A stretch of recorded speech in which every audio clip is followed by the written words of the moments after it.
Bush administration version of the FCC, the one infused with family values, has, it seems, all this time been suffering from a divorce. And our number one story on the countdown, a federal court saying that the FCC's remarkably strident rules for broadcast television are, quote, divorced from reality. And the court cites as its examples of real-world expletive slinging President Bush and Vice President Cheney. The issue, whether the FCC can fine broadcast TV for the occasional expletive, particularly one uttered in a live telecast by non-employees. The prime example, Cher, of all people, with 2002 Billboard Music Awards, had an answer for critics of her career. I've also had critics for the last 40 years saying that I was on my way out every year. Right. So The FCC ruled that future incidents of so-called fleeting expletives would be fined. Meantime, the then Republican Congress had increased those fines tenfold to $325,000 for each indecency infraction. But it's in ruling now, the appeals court in New York reasoned that, quote, in recent times, even the top leaders of our government have used variants of these expletives in a manner that no reasonable person would believe it referenced sexual or excretory organs or activities. In other words, even the occasional F-bomb is okay if it's not meant to refer to actual blank.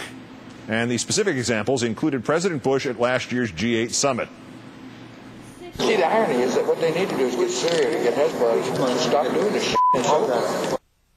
And, of course, there was Mr. Cheney a few years ago reportedly telling Senator Patrick Leahy to either go blank yourself or to go blank off, depending on which witness you blanking believe. The FCC must decide whether to appeal to the full panel of the Second Circuit judges or go directly to the Supreme Court, and it warns that, meanwhile, broadcasters should not take the ruling as a freaking green light.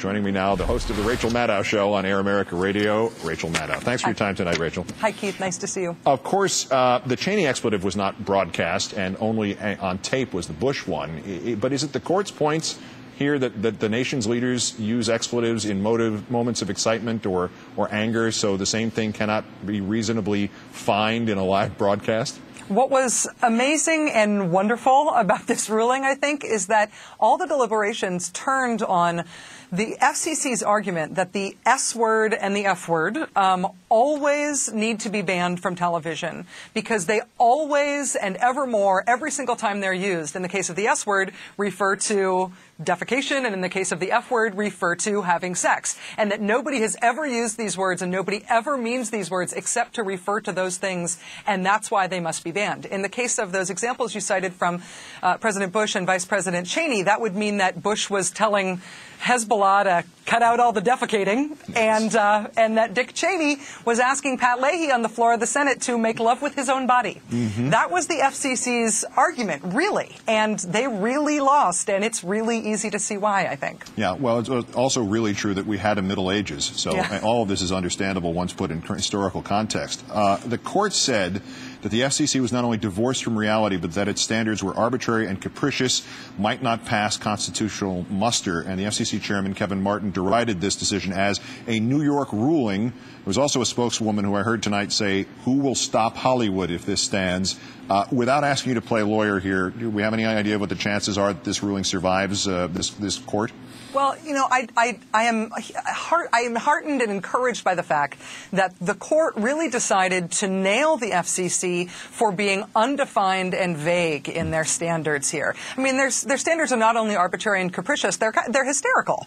And it's an important principle of censorship that the more vague the censorship standard is, the more chilling the effect is on free speech, as broadcasters and artists try to guess where that line is that they're not allowed to cross. And the more vague the standard is, the more power the government gives itself, the more impingement there is on the right of free speech. And that's what the court is drawing a line about. I think it's a very common sense ruling. I would love to see that same kind of legal reasoning and legal standard applied to, for example, the rating system for motion pictures, for movies. But I hope that it stands. It seems very common sense to me.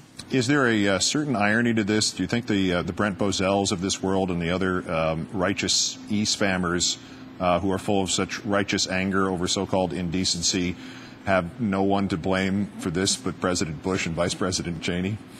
You know, it could have been the example could have been anybody who has ever used the S word to mean something other than going to the bathroom. The fact that it ended up being the President of the United States who was the convenient example on tape with his mouth full of bread talking to Tony Blair and using that language is, I think, a gift to you and I, Keith. I think it's just a gift from God to us. Do you have a feeling that's generally the picture based on some of the stories we covered here tonight, from the Gitmo rulings to the sentencing of Scooter Libby to this now? That we've done something very right, or at least one of our ancestors in a past life, maybe, and we're getting paid back now? Or just someone decided that it was time for the country to stop getting hit over the head every 35 minutes. Yeah, every 51st Tuesday, whether we need it or not, I guess. Rachel Maddow, of course, of Air America. Great thanks, Rachel. Thank you, Keith.